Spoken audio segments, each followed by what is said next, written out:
They say revenge is a dish best served cold, but mine came with a side of crawling insects and burning skin. My name is Bennett, and I'm 32 years old. Every morning at 5:30, I roll out of bed, lace up my work boots, and head to whatever construction site needs an electrician. 50-hour weeks are normal for me, sometimes 60. I come home with dirt caked under my fingernails, sawdust in my hair, and the satisfied ache of honest work in my bones. I've never complained about it, not once. Because everything I touch, everything I build, becomes part of something bigger. A foundation, a life, a future. The 3-bedroom house I'm sitting in right now, I bought it before Stephanie and I got married. Saved for 3 years to make that down payment, working double shifts and skipping vacations. The truck in the driveway? Paid off last year, every monthly payment made on time. The savings account that lets me sleep easy at night? Built dollar by dollar, overtime shift by overtime shift. I met Stephanie 5 years ago at my buddy Jake's barbecue. She was laughing at something someone said, head thrown back, blonde hair catching the summer sunlight like spun gold. Beautiful doesn't even begin to cover it. When she smiled at me across that crowded backyard, everything else just disappeared. She was fun back then, spontaneous, the kind of woman who'd suggest midnight drives to the beach or surprise picnics in the park. We moved fast, maybe too fast. 6 months of dating, a year of living together, then marriage. I believed in building something permanent. I thought she did too. For the first couple years, things were good. Great, even. Stephanie worked retail at a boutique downtown, and between my union wages and her income, we were comfortable. More than comfortable. She'd come home with stories about difficult customers, and I'd tell her about the job site drama. We'd cook dinner together, watch movies, plan for the future. Then, 2 years into our marriage, she quit. "I want to focus on us," she said, sitting at our kitchen table with that smile that used to make my heart skip. "Make our house a home. You make good money, babe. We don't need 2 incomes." I didn't argue. Hell, I was proud that I could provide for both of us. That's what a man does, right? Takes care of his family. And Stephanie did make our house beautiful. She decorated with an eye for detail I never had, turned our spare bedroom into a guest room that looked like something from a magazine. She cooked occasionally. Elaborate meals she'd photograph for Instagram with captions about being blessed and kawifey. From the outside, we looked perfect. The working man and his devoted wife. The American dream in a 3-bedroom package. But lately, something's been eating at me. Small things, tiny cracks in the perfect picture. Stephanie's always on her phone now. Not just scrolling, typing furiously, then snapping it shut when I walk into the room. When I ask who she's texting, she says without looking up, "Just the girls," or "nobody important." She's vague about her days, too. I'll ask what she did while I was at work, and she'll give me these scattered answers. "Oh, cleaned a little, watched some TV, ran errands," she'll respond with a shrug. But the house isn't that clean anymore. The guest bedroom she used to keep immaculate is cluttered. Dishes sit in the sink for days, and the intimacy has become a minefield. I try to initiate, and she's always tired, always has a headache, always has some excuse ready like she's been rehearsing it. "You work too much, babe," she'll say, turning away from me in bed. "You're always stressed. Maybe if you didn't take so much overtime." Then she changes the subject. Every time, I tell myself I'm being paranoid. Work stress can mess with your head. Marriage has its ups and downs, everyone knows that.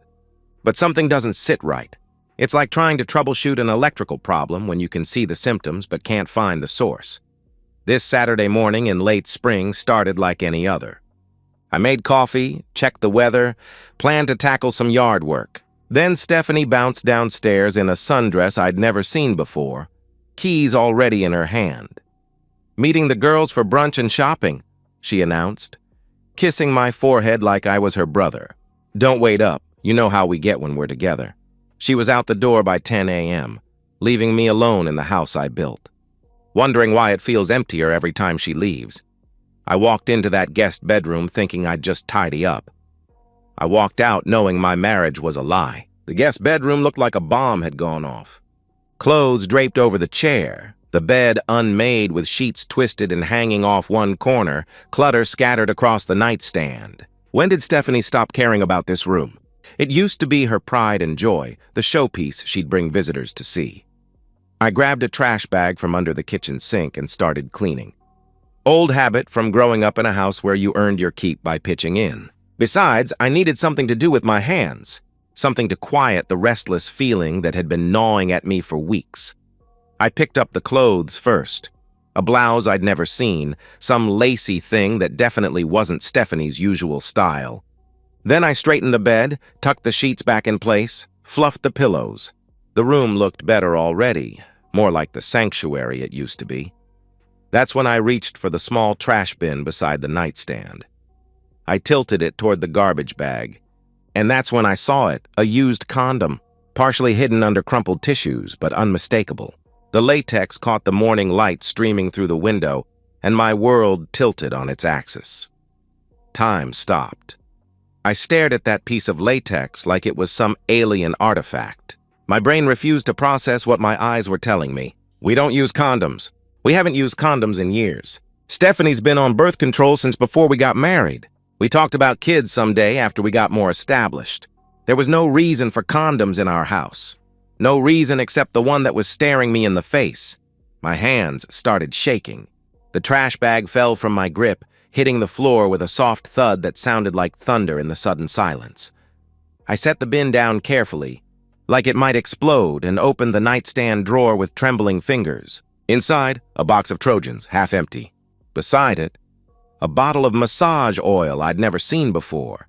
Some expensive brand with a label I couldn't pronounce, and a price tag that probably cost more than I spent on groceries in a week. The room started spinning. I sat down hard on the edge of the bed, head in my hands, trying to breathe. But every breath felt like drowning. Every heartbeat sounded like a sledgehammer against my ribs. 3 years. 3 years since she quit her job, and I'd been supporting us both. 5 years of marriage, of working myself to exhaustion, paying every bill, trusting her completely. 5 years of believing in us, in our future, in the life we were building together. And she brought another man into my house, into my guest bedroom. Into the bed I'd helped her pick out, on sheets I'd helped her wash. While I was out busting my ass to keep a roof over our heads, she was here. Playing house with someone else? The rage hit me like a freight train. Hot, blinding, primal. I wanted to tear that room apart with my bare hands. I wanted to call her right now and scream until my throat was raw. I wanted to drive to wherever she was and confront her in front of all her friends. Let them see what their perfect little Stephanie really was. But then, through the red haze, a colder thought emerged. If I blow up now, I lose everything. She'll deny it. She'll cry. She'll turn this around on me somehow. Make me the bad guy for snooping, for not trusting her, for working too much. I've seen it happen to other guys. They find out their wife is cheating, go nuclear, and end up losing their house, their kids, half their savings. They get emotional, make mistakes, and the cheating spouse walks away with everything. I need proof, real proof, and I need to protect what I've built. I stood up, wiped my face, and forced myself to think clearly. I'm an electrician. I solve problems step by step. I plan, I execute. I don't make mistakes. First, I took photos. The condom, the box, the massage oil, the entire room from multiple angles. My phone camera captured everything in sharp detail, evidence that couldn't be denied or explained away. Then I carefully put everything back exactly as I found it. Every tissue, every piece of clothing, even the way the sheets were twisted. If she was playing games, I'd play them better. I left the house, got in my truck, and started making a list. I wasn't going to just catch them. I was going to make damn sure they remembered it forever. I drove across town to a hardware store I'd never been to before. One of those big box places where nobody knows your name and the teenage cashiers don't give a damn what you're buying. The kind of place where a man can purchase what he needs without questions. 4 wireless security cameras with motion detection and smartphone streaming. Top-of-the-line equipment, the kind contractors use for job site security. Professional grade. When the clerk asked if I needed help, I replied, setting up home security. You know how it is these days. Can't be too careful. He nodded sympathetically, scanned the barcode, and handed me the receipt. Probably figured I was just another paranoid homeowner. If only he knew. Next stop, a pet store in a strip mall 20 minutes away. I browsed the reptile section like I had all the time in the world, checking out the terrariums and heat lamps, asking casual questions about iguana care before finding what I really needed. 3 containers of live feeder insects, crickets, cockroaches, mealworms. The kind of creepy crawlies that make people lose their minds. When the young employee offered to help me find something, I told her, "For my bearded dragon. Little guy's got a big appetite, and I like to keep a good supply on hand." She smiled, rang me up, and wished me a good day with my pet. Sweet kid, probably would have been horrified to know what I really had planned. Final stop. A novelty shop wedged between a nail salon and a tax office. The kind of place that sells whoopee cushions, fake dog poop, and other juvenile pranks left over from an era when practical jokes were innocent fun. I found what I was looking for in the back corner, packets of itching powder. The old-school kind that burns and irritates but doesn't cause permanent damage. 4 packets should be more than enough. The kid behind the counter was too busy scrolling through his phone to even look up. Just scanned the items, took my cash, and went back to whatever was so fascinating on his screen. By the time I got home, it was 1:30. Stephanie had texted that she'd be out until 4, plenty of time to complete my project. I had 2.5 hours to turn my house into a trap. I worked like I was on a job site, efficient, methodical, professional. The cameras went up first. Years of electrical work had taught me how to hide wiring, how to make installations look like they belonged. One camera went into the guest bedroom, angled at the bed, hidden inside a fake smoke detector I mounted on the ceiling. Another in the hallway, disguised as a standard electrical outlet, the kind of thing people see every day without really noticing. The third camera went at the front door, tucked inside a decorative picture frame Stephanie had hung there months ago. Perfect angle to catch anyone coming or going. The last one went in the living room, concealed behind some books on the shelf where it could monitor the main gathering area. I synced them all to a burner phone app, set motion alerts for each camera, tested the feeds multiple times. The image quality was crystal clear, the angles perfect. The system was clean, professional, completely undetectable unless you knew exactly what to look for. Even then, you'd have to be looking hard. Then I walked back to the guest bedroom for the real work. My hands were steady now. No more shaking, no more rage, just cold, calculating precision. The kind of focus I brought to complex electrical jobs where one mistake could kill you. I pulled back the bed sheets and loosened the fitted sheet at the foot of the bed. Carefully, methodically, I positioned the open containers of insects underneath the mattress, placing them so any significant movement would knock them over and spill their contents across the bed. The cockroaches were already starting to explore their new environment. Perfect. Next, I opened each condom packet in the box with surgical precision, shaking itching powder inside before resealing them so perfectly you'd never know they'd been tampered with. I sprinkled more powder on the pillows, rubbed it into the sheets where naked skin would make contact, dusted it across the areas of the mattress most likely to see action. The beauty of itching powder is that it's activated by moisture, sweat, saliva, other bodily fluids. The more passionate things got, the worse the reaction would be. I stepped back and surveyed my work. Everything looked completely normal, perfect, innocent, ready. I cleaned up every trace of my presence, vacuumed the hallway where I drilled holes for the cameras, wiped down surfaces with bleach, took all the packaging and leftover supplies with me in a garbage bag. When Stephanie came home at 4:15, I was on the couch watching SportsCenter with a beer in my hand, looking like I'd been there all day. "Hey, babe! How was your day?" she asked, bending down to kiss my forehead. Her lips felt cold against my skin. "Quiet," I replied, not taking my eyes off the TV. "Just relaxed around the house. Fixed that loose outlet in the hallway. How was brunch?" She launched into some elaborate story about mimosas and drama between her friends. Something about someone's ex showing up unexpected. I nodded in the right places, made appropriate sounds, and watched her lie to my face with the same bright smile she'd been giving me for 5 years. That night, I set my alarm for 6 a.m. Monday morning couldn't come fast enough. I didn't have to wait long. Monday morning, 10:47 a.m., my phone lit up. Motion detected. I was 40 feet up on a scissor lift, running electrical conduit through the ceiling of a new office building, when my phone buzzed against my leg. The notification made my heart slam against my ribs like a trapped bird. Motion detected, front door camera. The moment I'd been waiting for, the moment I'd been dreading, had finally arrived. I climbed down from the lift, my movements deliberate and controlled despite the adrenaline coursing through my veins. When my crew partner Rodriguez asked what was up, I told him, "Need to take an important call. Family stuff," he nodded without question. Good workers earn that kind of trust, and I'd been reliable for years. I walked to the far corner of the job site, behind a stack of drywall where I couldn't be seen or heard. My hands shook as I opened the app and switched to live view. There she was, Stephanie walking through my front door, our front door, like she owned the place. Which legally she still did. Behind her followed a man I'd never seen before, and the sight of him hit me like a physical blow. Early 30s, maybe a year or two younger than me. Fit in that gym membership way, not the earned through labor way. Business casual clothes, pressed khakis and a button-down shirt that probably cost more than I made in a day. Clean hands, soft hands.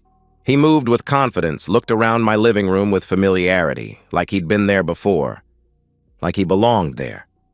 I watched them move through my space with an intimacy that made my chest tight. Stephanie poured wine, the good Cabernet from the top shelf that we saved for anniversaries and special occasions. They sat on my couch, the leather sectional I'd saved up 6 months to buy, and talked like old lovers catching up. She fed him a strawberry from a bowl I'd washed that morning before work. He whispered something in her ear that made her throw her head back and laugh. That same musical laugh that had made me fall in love with her 5 years ago at Jake's. Barbecue. My jaw clenched so hard I thought my teeth might crack. They were comfortable together. Too comfortable. This wasn't some new fling or moment of weakness. This was a relationship, a routine. How long had this been going on? Months? The entire 3 years since she quit her job? Then Stephanie stood, took his hand with the wedding ring I'd placed there, and led him upstairs. The guest bedroom camera activated and my world went silent except for the sound of my own breathing. I forced myself to keep watching. This wasn't about my feelings anymore. This was evidence. This was documentation. This was how I was going to win. They kissed against the door, hungry, desperate, like teenagers who couldn't wait another second. She helped him out of his shirt while he worked at the buttons of her blouse. The blouse I'd complimented her on just last week. The one she'd said was just something old. They collapsed onto the bed I'd helped her pick out, onto sheets I'd helped her wash just days ago. Kyle, she moaned when his mouth found her neck. Kyle. Even his name sounded smug and entitled. They moved together with practiced familiarity. This wasn't passion, it was routine. They'd done this before, many times. Every position, every touch, every sound was choreographed by repetition. I watched my wife betray our marriage in real time, and I felt something die inside me. Not break, die. The part of me that had believed in us, in her, in the future we'd planned together, but I also felt something else growing in its place. Cold satisfaction, because soon, very soon, this would all be over. Then it started. Kyle flinched first, swatting at his leg. Ow, something bit me, he muttered. Stephanie scratched her arm absently, still lost in the moment. Me too, what the hell was that? She replied, confused. Kyle sat up, looked around, confused. There's something on this bed, he started to say. That's when Stephanie screamed. Cockroaches poured out from under the sheets like water from a broken dam. Dozens of them, maybe hundreds, scurrying in every direction. Crickets hopped across the pillows, their legs scratching against the fabric. Mealworms writhed near their feet, brown and segmented and absolutely everywhere. They leaped off the bed naked, frantic, slapping at their skin as insects crawled across their bodies. But the itching powder was already doing its work, soaking into their sweat, burning their skin, spreading with every panicked movement. Oh my God. Oh my God, it won't stop! Stephanie wailed, clawing at her arms, her legs, her back. Red welts were already forming where her nails broke skin, and the scratching only made it worse. Kyle's eyes went wild with panic and pain. "What the hell is happening? What the hell is this place?" he screamed. They scrambled for their clothes, still scratching, still screaming, stumbling around the room like people on fire. But every piece of fabric they touched just spread the powder further. Kyle pulled on his shirt and immediately started tearing at his chest. Stephanie tried to put on her blouse and threw it across the room, sobbing hysterically. "It burns! It burns! Make it stop!" she wailed, scratching so hard she was drawing blood. They gave up on getting dressed and ran, naked, scratching, crying, down the hallway, out the front door, into Kyle's BMW sedan. I watched them through multiple camera angles as they fled my house like it was haunted.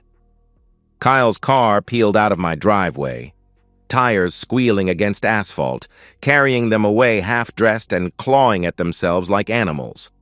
I closed the app, walked back to Rodriguez and looked him straight in the eye. "Family emergency," I said, my voice steady as granite. "I have to go." He nodded without question. Good workers earn that kind of trust. I drove to the nearest hospital emergency room. It wasn't hard to find them. Stephanie saw me walk through those doors, and for the first time in 5 years, I saw real fear in her eyes. They were huddled in the waiting room like refugees from a disaster. Stephanie and Kyle covered in angry red welts, still scratching at themselves with the desperate intensity of addicts needing a fix. They'd managed to put on clothes, but Kyle's shirt was on inside out and Stephanie's hair looked like she'd been electrocuted. The moment Stephanie saw me walk through those automatic doors, every drop of color drained from her face. Her mouth fell open, and she made a small sound like a wounded animal. "Cole?" she whispered, her voice barely audible. How did you—" "I know everything, Steph," I said, my voice cutting through the sterile hospital air like a blade. Kyle struggled to his feet, trying to look tough despite the fact that he was covered in insect bites and scratching his armpit like a flea-bitten dog. "Who the hell are you?" he demanded. I looked him straight in the eye, letting the silence stretch until it became uncomfortable. Then I smiled, the kind of smile that doesn't reach the eyes. "I'm her husband," I answered calmly. The words hit Kyle like a physical blow. He actually staggered backward, his face going pale beneath the angry red welts. "Husband? She said she was divorced," he sputtered. I turned to Stephanie, whose eyes were wide with panic. "Did you now? That's interesting because last I checked, we're still very much married, though that's about to change," I replied. I pulled a manila envelope from my jacket, thick, official-looking, sealed with my lawyer's stamp. The weight of it felt like justice in my hands. "Divorce papers," I announced loud enough for the other people in the waiting room to hear. "Filed with the court this morning. I have video evidence of everything. You, him, my guest bedroom, the whole disgusting show." Stephanie's hands shook violently as she took the envelope. Several people in the waiting room were openly staring now, and I could see the shame creeping up her neck like a rash. "Cole, please!" she begged, her voice cracking. "We can talk about this. We can work it out." It was a mistake. "No," I said, the word coming out like ice cracking. "You're going to sign those papers. You're not going to contest a single thing. You're not going to ask for alimony or half my house or anything else. Because if you do, I release the video." I let that sink in for a moment, watching her face crumble as the reality hit her. "Your family, your friends, Facebook, Instagram, Twitter, everyone gets to see what you really are," I continued. "Your mom, your dad, your sister, everyone at your old job, everyone you went to high school with, they all get to watch you f***ing another man in the bed I paid for. Your choice." Her face crumpled completely. She knew she was beaten. Knew I had her dead to rights with nowhere to run and no way out. I turned to Kyle, who was backing away like I was radioactive. "And you," I said. He held up his hands, still scratching at his neck. "Man, look, I didn't know she was married. She told me she was divorced." "I never would have," he stammered. My fist connected with his jaw before he could finish the lie. 32 years of construction work, of swinging hammers and carrying materials, went into that punch. Clean, brutal, satisfying. Kyle crashed into a row of plastic chairs, blood streaming from his mouth, groaning like a wounded animal. Several people gasped. A security guard started moving in our direction. I stepped back, raised my hands peacefully. "I'm leaving," I said calmly to the approaching guard. "He can press charges if he wants. I'll be at my lawyer's office." The guard looked between me and Kyle, who was still on the floor holding his jaw. "Sir, I need you to—" he began. "I'm going," I repeated. "No more trouble." I walked out of that hospital with my head high, leaving them both broken and bleeding in more ways than one. Kyle didn't press charges. Turns out he had a wife of his own back home, a detail Stephanie had conveniently forgotten to mention. Within 48 hours, he'd transferred to his company's Seattle office and disappeared from both our lives forever. Stephanie signed the papers 3 days later. Didn't fight a single term. Couldn't. My lawyer had made it crystal clear what would happen if she contested anything. The video would go public, tagged with her full name and workplace, viewable by anyone with an internet connection.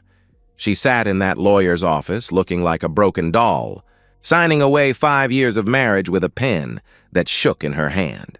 She tried to speak once, tried to explain or apologize or something, but I just stared at her until she looked away. The divorce was finalized in 6 weeks. Record time. I kept the house, the truck, my savings, my pension, everything I'd built with my own hands and sweat.